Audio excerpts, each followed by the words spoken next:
Cela fera bientôt 2 ans que le pont sur le Mayo-Bali, entre la commune de Pitois et celle de Bibemi, dans la Benue, s'est affaissé, laissant derrière lui des plaintes, des cris, des grincements de dents et surtout des larmes des familles ayant perdu un être cher. On parle aujourd'hui de plus de 5 personnes qui sont passées de vie à trépas. 2 ans bientôt que les populations attendent en vain la construction d'un nouveau pont.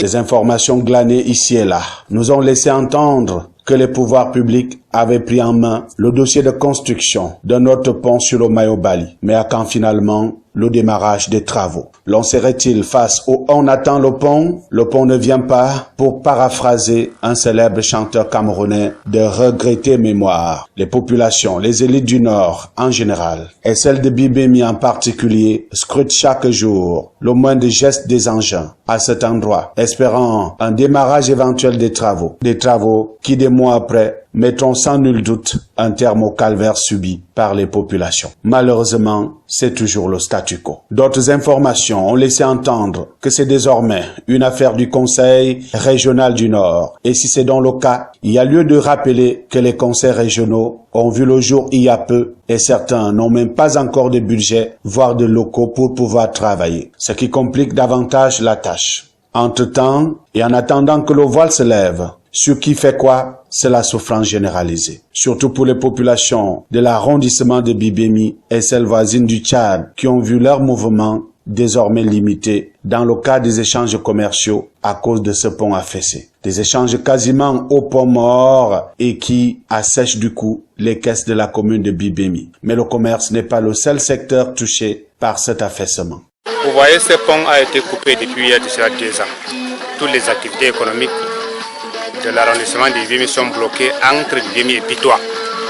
Depuis 2 ans, jusqu'à présent, les pouvoirs publics n'arrivent pas à trouver une solution.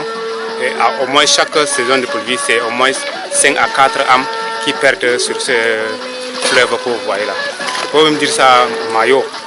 La semaine dernière, il y a eu un cas d'inondation ici. Un jeune est parti comme ça, par noyade. Et puis toutes les activités qui lient la région et l'arrondissement de Bibemi sont coupées, plus précisément le commerce des animaux qui se situe entre Garoua, le Nigeria et l'arrondissement de Bibemi a été coupé depuis un certain moment.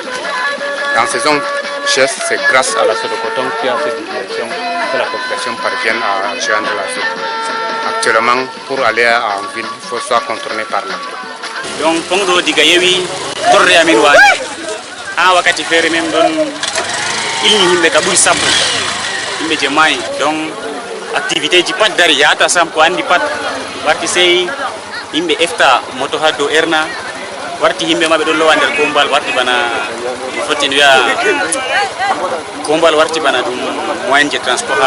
Les populations de Bibemi, d'Adoumri, de Padarmé, de Djaloumi, de Mayolopé, de Oula, de Pitois, de Garoua, du Cameroun, des pays voisins attendent impatiemment la construction du nouveau pont sur le Mayo-Bali pour refaire sans nul doute une santé économique. Depuis son affaissement, au mois de janvier 2020, les ventes du bétail, de la volaille, des céréales ont pris un sérieux coup dans la localité de Bibemi. Une santé économique que les populations du village Bali limitent malheureusement aux 50, 100, voire 200 francs qu'elle prélève pour aider les usagers à traverser la rivière inondée. En effet, la zone est devenue un pôle commercial. En dehors des droits de traversée, les jeunes du village en ont fait un site du petit commerce. Vous voyez ces pirogues derrière moi pour la traverser.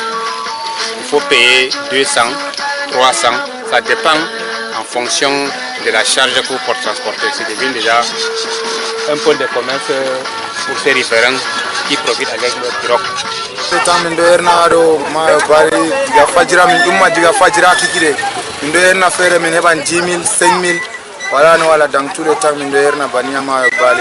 En choisissant la décentralisation comme mode de gestion de nos collectivités territoriales, on avait cru résoudre le problème de concentration de tous les pouvoirs aux seules mains des ministres, secrétaires d'État, directeurs et assimilés de nos départements ministériels. Hélas, il va falloir encore attendre pour voir changer la donne. Pour par exemple refaire un pont comme celui de Mayo-Bali, il faudra attendre la validation à partir de Yaoundé. Bonjour les lenteurs administratives et parfois même l'oubli. Entre-temps, c'est la souffrance qui se poursuit.